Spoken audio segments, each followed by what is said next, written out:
पहले हमने student trading account detail में किया था, उसमें हमने ग्रोस लॉस ग्रोस प्रॉफिट के बारे में डिटेल में पढ़ा था। अब मैंने वो भी बताया था कि जो ग्रोस लॉस या ग्रोस प्रॉफिट होगा उसको हम कहाँ ट्रांसफर करेंगे, प्रॉफिट एंड लॉस अकाउंट है। उसके बाद सेकंड यहाँ पे क्या है, ऑफिस एंड एडमिनिस्ट्रेटिव एक्सपेंसेस। ये किस लिए की जाते हैं, ताकि जो बिजनेस को हमारे क्या करते हैं, मैनेज करते हैं, उनको ये एक्सपेंसेस पेड किए जाते हैं। जैसे सैलरी दी जाती है एम्प्लॉय, क्योंकि एम्प्लॉय काम करेगा तो उसे या वहाँ क्या दी जाएगी, सैलरीज दी जाएगी। रेंट, अगर कोई हमने आपको पता है कि जैसे मकान हमने किराए पे लिया तो उसको हमें रेंट भी देना पड़ता है।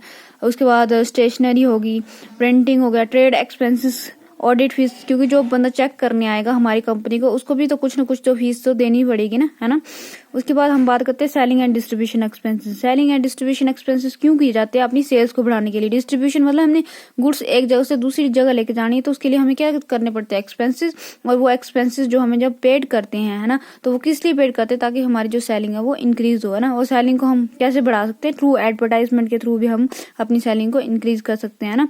उसके बाद डिलीवरी एंड पैकिंग एक्सपेंसेस, वो तो आपको पता है कि जब हम प्रोडक्ट को डिलीवर करते हैं उससे पहले उसको पैक करना पड़ता है, तो उसके भी खर्चे जो होते हैं वो भी हमें करने पड़ते हैं, ताकि हमारी सेल्स जो अट्रैक्टिव लगे और हमारी सेल्स इंक्रीज हो। फिर मिसलेनियस एक्सपेंसेस, ये क्यों किए जाते हैं, कई बार क्या होता है कि हमारे पास इतना पैसा नहीं होता तो हम क्या ले लेते हैं, लोन ले लेते हैं। तो उस लोन को हम कहाँ इन्वेस्ट करते हैं, अपने बिजनेस में।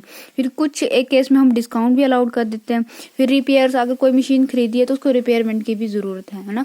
डेप्रिसिएशन आपको पता ही है, मैंने आपको पीछे डिटेल में बताया, अगर आपने नहीं देखा है तो जाके देख सकते हैं। लेकिन फिर भी मैं आपको बता देती कि यहाँ पे क्या होता है, वैल्यू ऑफ एसेट जो रिडक्शन होती है ड्यू टू एनी कॉज, है ना, कोई रीजन से जो है वो डेप्रिसिएशन वैल्यू जो है वो क्या होती है, रिड्यूस होती है किसी एसेट्स की। ठीक है, तो ये था हमारे 4 टर्म्स जो बहुत इंपॉर्टेंट है, वेरी वेरी इंपॉर्टेंट, क्योंकि जब हम प्रॉफिट एंड लॉस अकाउंट बनाएंगे तो हम इन चारों के बेस पे बनेगा। ठीक है, तो अगर आपको ये समझ आ गया तभी आप जो है वो प्रॉफिट एंड लॉस अकाउंट का परफॉर्मा बना सकते हैं। थैंक यू, आई होप आपको अंडरस्टैंड हुआ होगा।